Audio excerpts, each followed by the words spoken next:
Some games we didn't get to the other night that I wanted to get to tonight. Georgia is laying 20 at Tennessee. There's been a little buzz around the South this week, mainly because people have waited for Georgia to play an offense with a pulse. So they finally do that Saturday at Neyland Stadium. It is the 3:30 Eastern Time game of the week on CBS. I'm very interested to see how Georgia handles Tennessee's tempo in this, because it's just not something that they faced a lot. You know what it almost feels like? For Georgia, it almost feels like all these teams in the Big Ten. When they face Ohio State, you say, ooh, how are they going to deal with that passing game of Ohio State? Let's go look at how they've dealt with other good passing offenses this year. And then you look and you look and you look, oh, there is no other passing offense up there like Ohio State. Well, when it comes to Georgia's schedule, they really haven't faced an offense that replicates or even comes close to doing what Tennessee does. That doesn't mean they won't be able to handle it. It just means we have no clue how they'll handle it. Very interested, so number one, to see how Georgia deals with that. Because it could be that Tennessee stings them early and Georgia's a little staggered, you know, the old cattle prod to the neck effect. But listen, there's a reason why that's risky and why every team in America doesn't do it. It could really snowball on Tennessee early too.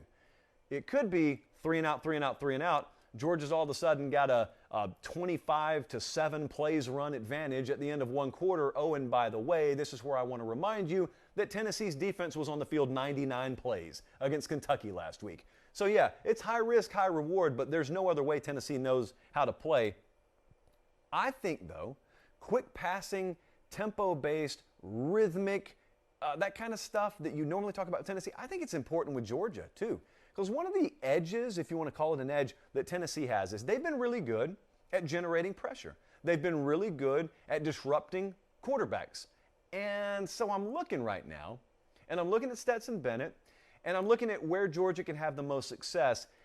And they lost Arian Smith, who I really thought was coming on for them. And that's a very, very big blow for them. May not matter Saturday, but it's a big blow for them down the road. Absent just that home run, grand slam, deep threat, what they need to do early is they need to hit themselves about 5 or 6 quick slant passes, or they need to work out on the perimeter screen game, and they need to loosen that box up a little bit, because I can tell you, I don't care what Stetson Bennett's done so far, every defensive coordinator you face for the remainder of the season is going to make that guy prove that he can beat them with his arm before they adjust philosophically. And so I think that's what they have to do, and I think that's what Georgia and that offensive coaching staff specifically will do Saturday. So here's where I am on this game. I plugged it into the model, and the model, of course, likes Georgia to win. So it's not necessarily smelling an upset, but it is smelling a Tennessee cover. And so it's got Georgia by about 17. So I'm taking Georgia to win. I will take Tennessee to cover. This is a classic example of a game where even if the favorite were to win, a la Alabama over LSU last week, yeah, Alabama won, but you looked at that and all kinds of alarm bells went off in your head. So I'm not saying it's going to be this drastic in this game. It's an example of a game where possibly you come out of it and you say, did you see the Georgia game? No, what happened? Well, they won, but man, Tennessee did this, this, and this. Just keep that in the back of your mind down the road. It's that kind of game possibly. Or Georgia could win like 42-0 like they did the last time I was up there for that game. Michigan is now a 1.5-point favorite on the road at Penn State. So as I said, this is a noon Eastern time kickoff. I believe the network is ABC, yeah. Listen, our model loves Penn State. So am I mad a little bit that we could have waited later in the week and gotten points instead of taking it at a pick? No, not really, because I think Penn State's going to win the game either way. I'm going to go in reverse order, obviously, where I give you the pick and then justify it. But the weather is not a question here. The weather is just going to be sketch-af all afternoon. You're going to have wind, it's low 40s, it's rain, it's disgusting. It's everything you would expect Michigan at Penn State in early to mid-November to be. So here's what Penn State has to bank on. Because a couple of things you probably know coming into this is Michigan's probably going to be able to run the ball okay, and Penn State's not, because that has been the identity of these respective teams all year. Penn State's won some games in spite of that. But what they need to do is at its very core the same thing Michigan State knew they needed to do against Michigan. Remember when we were just sitting here, we were making up metaphorical phrases for that Michigan State-Michigan game, and I said it's kind of like Python versus popcorn dropper. Michigan will just choke you to death, whereas Michigan State's got a big play you to death. Well, Penn State in theory has to do the same thing. The difference is Penn State does not have a Heisman caliber running back like Kenneth Walker to find the end zone 5 times. What they do have is Sean Clifford. Now stop laughing, because Sean Clifford has played his best football, at least statistically, over the last couple of games. They lost at Ohio State. I'm not blaming it on him. They beat Maryland last week, had another good game. Let's just assume he's getting a little bit more healthy. And they've all of a sudden realized up there, no, we're not going to have Dotson forever. Let's use him as much as we possibly can. Let's make sure we get him the ball. Jahan Dotson even had a great song come out. I'm not sure what record label it was on this week, but it came out. And so why not follow that up with about 11 catches for 179 yards and 2 scores, even through the wind and rain? I think Penn State's going to win this game, and obviously I think they're going to cover in the process. It's one of our best bets of the week, so they better. What about Miami at Florida State? Boy, I am longing for the day where we have reason to break this game down on our Feature Tuesday show instead of waiting for Thursday. Miami is a 2.5-point favorite. This is a 3:30 Eastern Time kickoff on ESPN.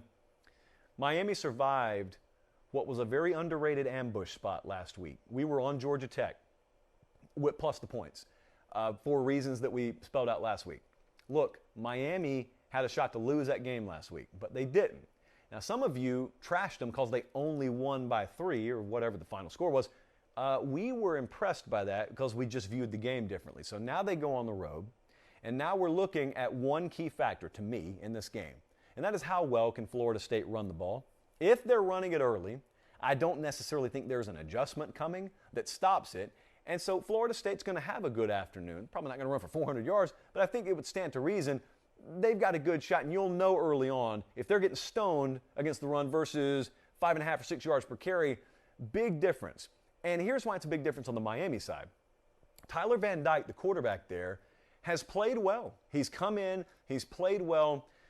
How much pressure is going to be on Tyler Van Dyke in this game? Because he's already played under pressure a couple of times. But the more you go on the road in this game and face some pressure and face some half-2 third downs, the more likely you are as a first-year starter to make some game-costing mistakes. Florida State's got to be able to run the ball to put up enough offense and therefore points on the board and control the game enough to where it is one possession either way, at least, to where Tyler Van Dyke has to beat you instead of, oh, Miami beat him, Van Dyke had an okay afternoon, they didn't really need him. That's what you can't have. Also, very curious about what kind of factor Doak Campbell Stadium is in this game. Not a night game, 3:30. Should be a good atmosphere. There's no reason for it not to be. We'll see. Right now, Miami minus 2.5 is one of our favorite bets of the week. So obviously we're taking Miami to win, and we're taking Miami minus the points. Last game I wanted to touch on, because I'm going a different way in this game than what I can tell the majority of the public is. Purdue at Ohio State. Ohio State is minus 21. Right before we came on the air, I was looking at some books out there. There are even some 20.5s out there. Saturday, 3:30 Eastern, ABC. My immediate feel on this game is Ohio State blowout because of a very, very bad dynamics spot. Normally, you know, it's a rubber band effect both ways in this game, and that spells bad news for Purdue. Here's what I mean. Last week, you had Ohio State have to survive on the road at Nebraska. That is obviously an underachievement relative to point spread expectation. Now, typically, you have a progression, regression to the mean. Well, that would rubber band Ohio State upwards. Purdue, meanwhile, pulls off the outright upset over Michigan State, and that was well above point spread expectations, which means you would figure they rubber band down and they pass each other in the process. And I know that's a big number. You're looking at Ohio State. Ooh, they almost lost last weekend.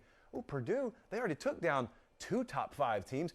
They don't even have to win. You're giving me 21 points. Just telling you what I love, because I'm going to take Ohio State to win and cover.